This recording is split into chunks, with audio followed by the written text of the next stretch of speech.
Moment of truth. In the works.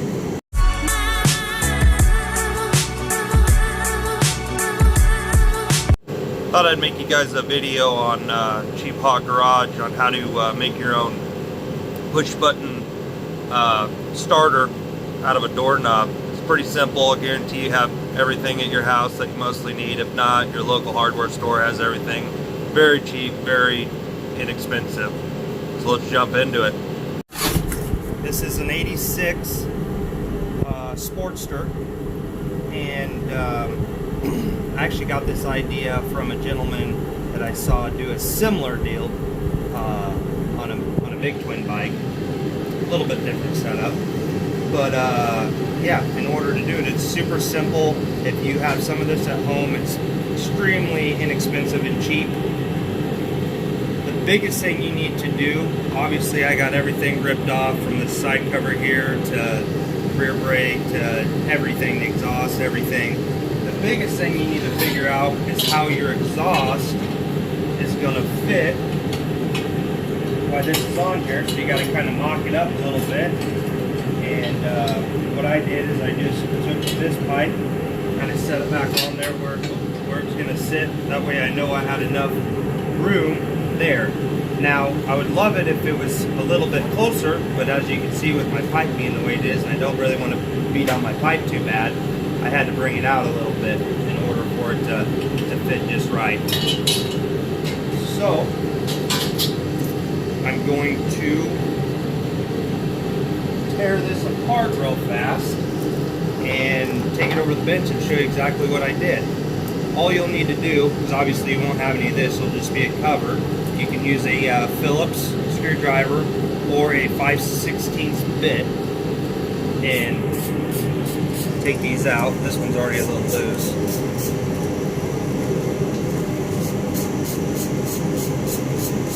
Loosen this cover up. Sorry for the background noise. I got a rocket heater running in my garage. It's a little chilly today here in Nebraska.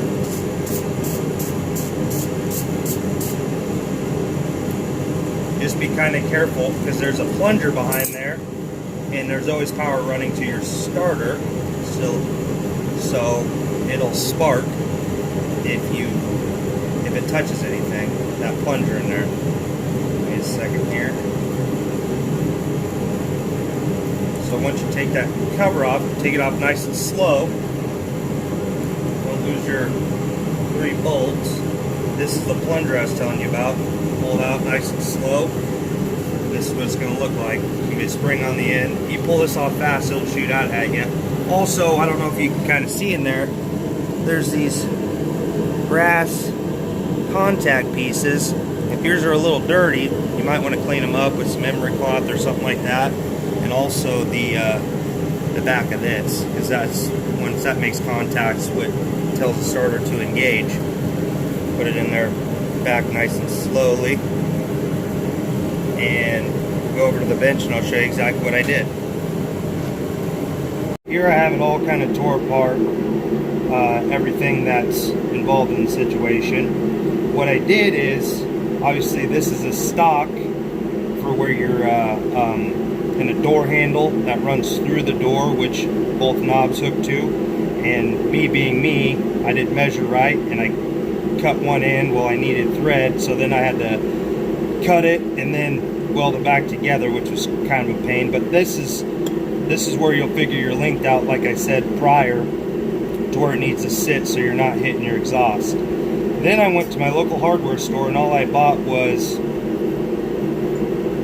these 4 things. I bought a 5/8 flat washer, 2 5/8 flat rubber washers, which I had to drill these out in order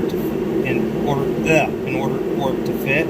I can't remember the exact spring, but you'll have to figure out on spring size how far you want it out, and then if you buy a longer one, you can always snip it down, obviously, if you want the doorknob closer or whatever handle you're using. So, like I said, I took that 5/8 washer, crudely welded it here. Obviously, galvanite's is a little tough to weld, but I crudely welded it, and I'm sure you guys are going to eat me up on my welding. And then I grinded it. down so it's a little smoother, so it's not so rough sitting back down in here. And then I figured, well, I better put something rubber there so that metal isn't sitting there just rubbing metal to metal inside this little cover. And that just slides right back on here like this. And this slides down in here.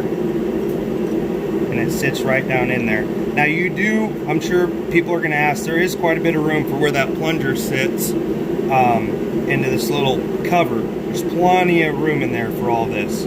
It's not pushing on it, it's not hitting or anything that I know of, and obviously when I'm riding I don't notice anything to where it's arcing it out or trying to get anything to start when it's kind of moving around in there. That's why I also put the rubbers on there.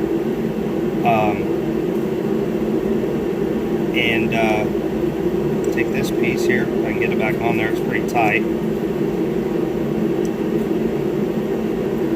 Kind of helps hold it too, that way you're not rubbing, or it's not moving around as much once it's all put down in there tight. And when you're starting out, obviously you'll just have to drill a hole, whatever stock you're using, a similar diameter. This is square, so it's a little tougher to match square when you're drilling a round hole, duh. And then I just put the spring on there, the door handle. And I had the door handle and all this in my house. We got a really old house. You're going to want to also put some Loctite on there. I wouldn't recommend the red kind.